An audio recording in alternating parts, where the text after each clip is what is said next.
Welcome you all to the next lecture on LC oscillation.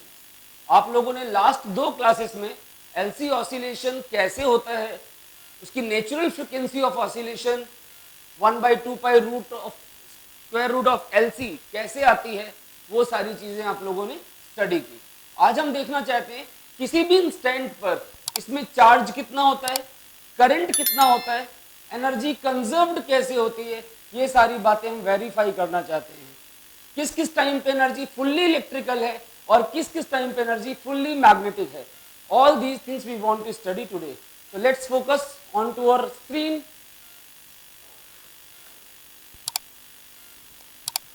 ये हमारे पास एक LC circuit है। आपको याद है at t is equal to 0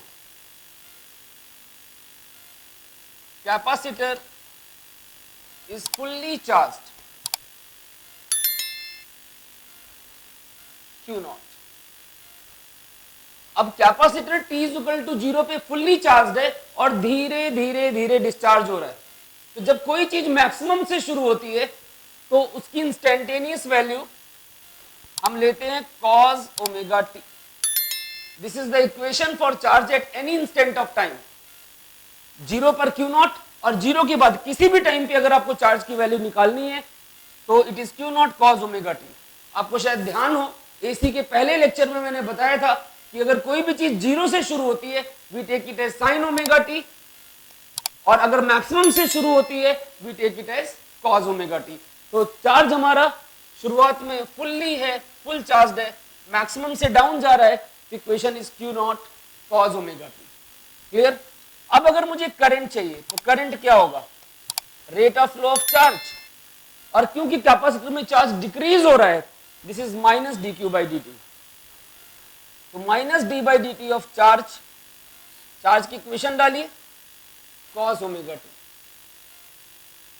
I think it's clear. इसको डिफरेंशिएट करते हैं, करंट की वैल्यू आनी चाहिए। ये इक्वेशन थी किसकी? इंस्टेंटेनियस चार्ज, यानी charge at any instant of time on the capacitor. अब जब कैपेसिटर डिस्चार्ज होता है, आपको मालूम है जब कैपेसिटर डिस्चार्ज होना शुरू होता है तो इंडक्टर मैग्नेटाइज होना शुरू होता है, क्योंकि इसमें करंट फ्लो करने लग जाता है। तो करंट कितना होगा? ये minus D by D T of charge minus Q0 constant है, बाहर ले लीजिए। cos का डेरिवेटिव होता है माइनस साइन ओमेगा टी, और ओमेगा टी को हम दोबारा डिफरेंशिएट करेंगे तो ओमेगा बाहर आ जाएगा। It becomes how much? It becomes omega Q0 sine omega t. और यहां पर ये जो ओमेगा Q0 है, this is I0, peak current. तो this is the equation of current at any instant of time. ये था charge at any instant of time, इसको हम बोलेंगे इंस्टेंटेनियस करंट।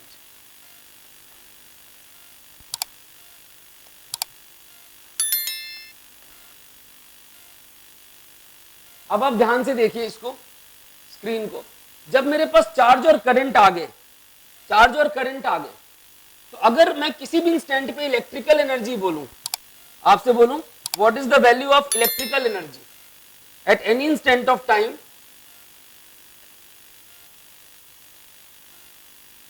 इलेक्ट्रिकल एनर्जी क्या होती है?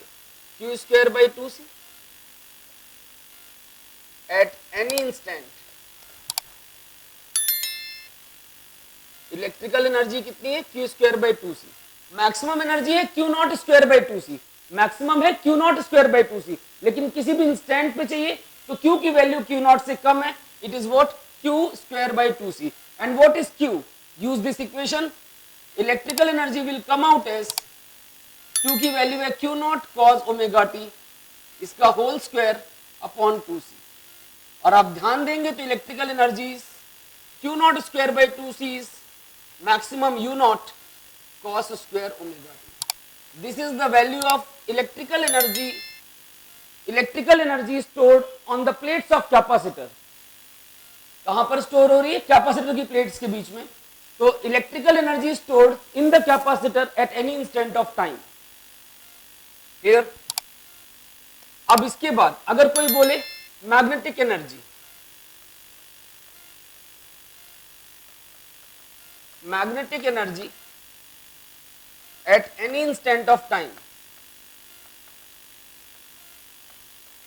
U magnetic, that should be half Li square, यही होना चाहिए ना, जहां I की वैल्यू I नॉट से कम है। Is that okay? Magnetic energy at any instant of time, हम लोग यहां पर I की वैल्यू डाल देते हैं, this is the value of I, U magnetic will turn out as half L I naught sine omega t का whole square. Whole square means square कर दीजिए, दोनों को स्क्वायर कर दीजिए दोनों को, this becomes half L I naught square sin square omega t, and this thing is again U naught, maximum energy. So magnetic energy becomes U naught sin square omega t. तो किसी भी instant पे magnetic energy का formula ये है, और electrical energy का फॉर्मूले में यहां साइन स्क्वायर की जगह क्या था? Cos square. तो अगर आपसे कोई पूछता है किसी भी इंस्टेंट ऑफ टाइम पे इलेक्ट्रिकल एनर्जी कितनी है, you can use you not cos square omega T. Magnetic कितनी है? You not sine square omega T. दोनों का सम कितना है? वो तो हमेशा यू नॉट होगा, कांस्टेंट होता है, कंजर्व्ड होता है।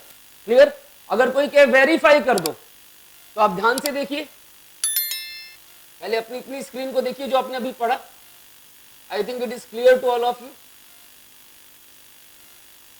फोकस, आप इसके नोट्स भी बना सकते हैं, ध्यान से देखिए।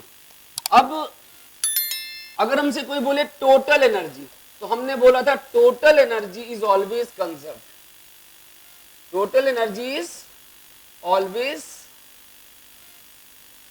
Conserved, it is always constant. अगर सर्किट में कोई रेजिस्टेंस नहीं है, कोई लॉस नहीं हो रहा, कोई रेजिस्टेंस नहीं है, कोई लॉस नहीं हो रहा, तो टोटल एनर्जी हमेशा कंजर्व्ड होगी। Clear? And what is that? U not. और U नॉट की वैल्यू क्या होती है? It is Q not square by 2C और हाफ Li नॉट स्क्वायर। ये दोनों की दोनों वैल्यूज इक्वल है, दे आर इक्वल। अगर कोई इस बात को प्रूफ करने के लिए बोले, you want to prove it, तो सिंपल सी बात है बेटा, आपने इलेक्ट्रिकल एनर्जी निकाली, आपने मैग्नेटिक एनर्जी निकाली, आप बताइए टोटल एनर्जी क्या होगी? इलेक्ट्रिकल और मैग्नेटिक का sum at any instant of time, किसी भी टाइम पे, at any instant of time, total energy is the sum of electrical energy and magnetic energy. Electrical कितनी है? U naught cos square omega t. और magnetic कितनी है? बताइए magnetic कितनी है? U naught sine square omega t. आप यहां पर U नॉट कॉमन ले लीजिए, कॉस स्क्वायर और साइन स्क्वायर अंदर आएगा, इनका सम कितना हो जाएगा? 1। Cos square omega T plus sign square omega T becomes what? 1। यानी टोटल एनर्जी U नॉट है। अब आपको ये समझ में आया कि टोटल एनर्जी U नॉट है, यानी it is constant and I can say it is conserved. There are no losses, there is no gain, there is no loss. अगर आइडियल कंडीशन है तो टोटल एनर्जी आपकी कांस्टेंट है। हाँ, अगर circuit में कोई रेजिस्टेंस प्रेजेंट है तो एनर्जी को डिसिपिएट करेगा, डैम्पिंग होगी। I think it's clear. तो टोटल एनर्जी कंजर्व्ड है, ये पार्ट आपने देखा, यहां तक ध्यान से फोकस करिए। इसके बाद हम आगे का कॉन्सेप्ट स्टडी करते हैं, देख लीजिए ध्यान से। आई think it is clear.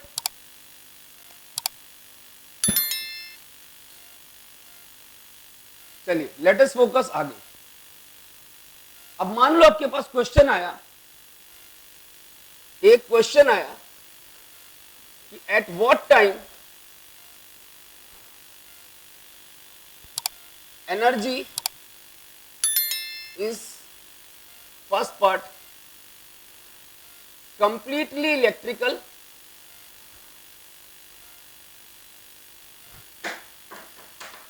Completely electrical, और सेकंड पार्ट है completely magnetic.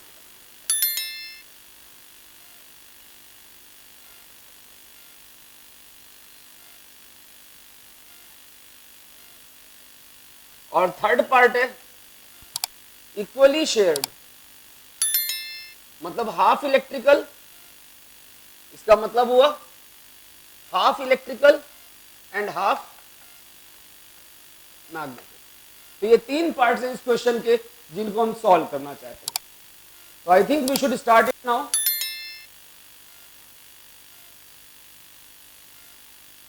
This is the question. Let us move on to the solution. पहला पार्ट, कंप्लीटली इलेक्ट्रिकल। अब आप बताइए, कंप्लीटली इलेक्ट्रिकल होने के लिए आपके पास charge should be equal to Q naught and current should be equal to zero. भाई कंप्लीटली इलेक्ट्रिकल होना चाहिए, मतलब इंडक्टर में कुछ नहीं होना चाहिए, सारा का सारा कैपेसिटर में होना चाहिए, यानी चार्ज फुल होना चाहिए। अब आप बताइए, चार्ज अगर क्यू नॉट के बराबर होना चाहिए तो चार्ज की इक्वेशन थी Q is equal to Q naught cos omega t. तो कॉस ओमेगा टी की वैल्यू 1 होनी चाहिए, plus minus 1, polarity plus minus कुछ भी हो, लेकिन चार्ज की वैल्यू क्यू नॉट होनी चाहिए, चाहे वो प्लस हो चाहे minus. Cos omega T is what 1। अब देखिए कॉस 1 कब होता है, हमें मालूम है कॉस 1 होता है 0 डिग्री पर, फिर माइनस 1 कब होता है 180 डिग्री पर, फिर प्लस 1 कब होता है 360 पर। कॉस की वैल्यू प्लस 1 और माइनस 1 कब 0, 180, 360 एंड सो ऑन। तो आप इस तरह इसको लिख सकते हैं n pi, integral multiple of pi. तो अब ये बात हमें पता चली, क्या पता चली, कॉस की वैल्यू प्लस माइनस 1 होनी चाहिए, उसके लिए आपका angle omega t should be this much. तो हमें ये पता चला कि omega t should be equal to n pi, जहां पर एन क्या है 1 2 3 कुछ भी अप टू एनी नंबर जितना आपको चाहिए। अब ओमेगा होता है 2 pi by time period into t is n pi. आप देखेंगे पाई पाई कट जाएगा, टाइम की वैल्यू आ जाएगी n t by.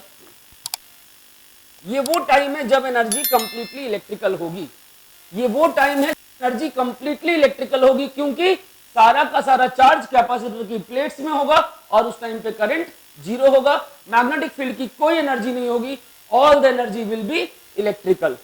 Clear? N t by 2। Now you can put the values of n from here.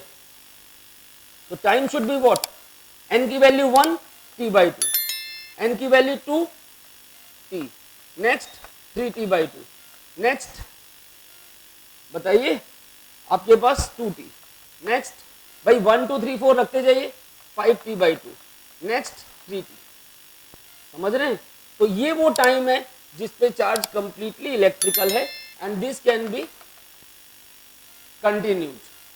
This is the time, this is the value of time when charge is fully stored on the plates of capacitor and total energy is completely electrical, there is zero magnetic energy. This was the first part. I hope so it's clear. ध्यान से देखिए, clear है बच्चों, समझ में आ रहा है? ध्यान से देखो। अब दूसरा पार्ट क्या है, एनर्जी आपकी कंप्लीटली मैग्नेटिक होनी चाहिए। तो कंप्लीटली मैग्नेटिक होने के लिए क्या होना चाहिए, चार्ज जीरो हो जाना चाहिए और करंट मैक्सिमम हो जाना चाहिए। कंप्लीटली मैग्नेटिक होने के लिए चार्ज जीरो हो जाना चाहिए और करंट मैक्सिमम हो जाना चाहिए। चार्ज जीरो और करंट मैक्सिमम, तो करंट मैक्सिमम कब होगा, जब साइन ओमेगा टी 1 होगा।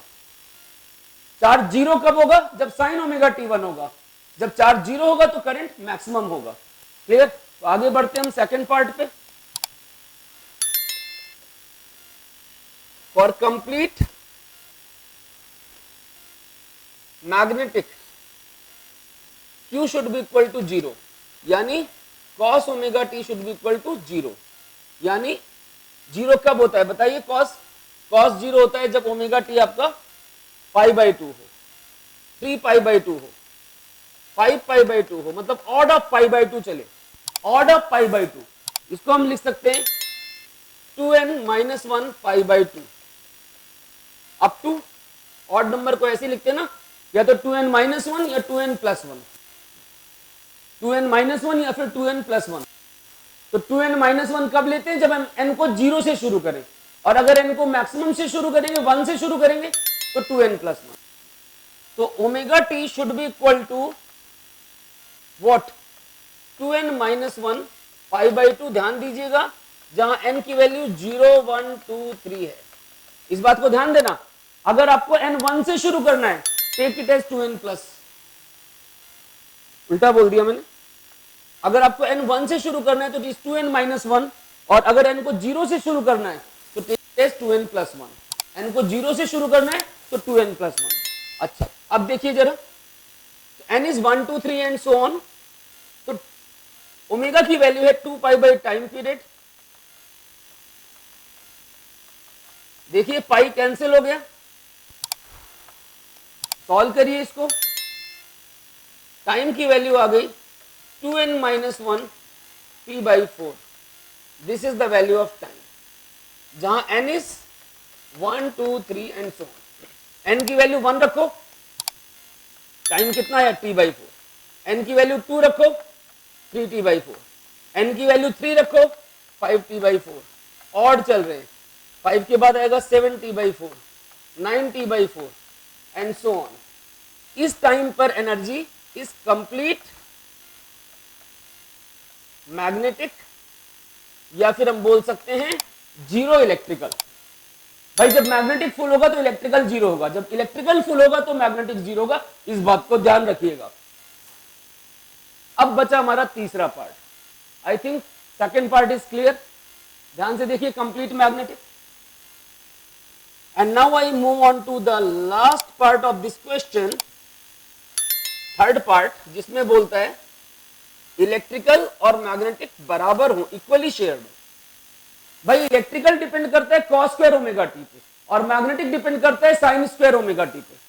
तो मतलब cos square omega t must be equal to sin square omega t. अब cos और sin की वैल्यू कब बराबर होती है आप बताइए? 45 डिग्री पे, है ना? तो इसका मतलब क्या हुआ? Omega t should be equal to π/4, π/4, फिर उसके बाद 3π/4, यानी इसी तरह करते करते 2n-1 π/4, 2n-1 π/4, जहां n की वैल्यू 1 से शुरू हो रही, 1, 2, 3 एंड सो। अब आप इसको सॉल्व करो, ओमेगा की वैल्यू डालो 2π time period. This is π/4, 2n-1, pi गया, time becomes t/8, 2n-1। This is the general formula. अब आप n की वैल्यू रखिए, तो टाइम कितना आ रहा है? n1 रखो, t/8, n2 रखो, 3t/8, next 5t/8, next 7t/8 and so on. ये वो टाइम है जब energy is equally shared between the capacitor and inductor. ध्यान दीजिएगा, ये जो t/8, 3t/8, 5t/8 and odd of t/8, इन पे एनर्जी आधी इलेक्ट्रिकल है और आधी मैग्नेटिक है। क्लियर? क्योंकि इस टाइम पे साइन थीटा और कॉस थीटा की वैल्यू बराबर होगी, जितनी इलेक्ट्रिकल होगी उतनी ही मैग्नेटिक होगी, और दोनों का सम अगेन कंजर्व्ड होगा। I think it's clean. अगर कोई भी डाउट है आप इस स्लाइड को रिप्ले कर सकते हैं। फिर भी अगर कोई डाउट आता है, just comment in the comment box. आप कमेंट्स करेंगे, I will surely reply to them and focus on to slide. Stay tuned with the channel. See you all in the next lecture. Good bye.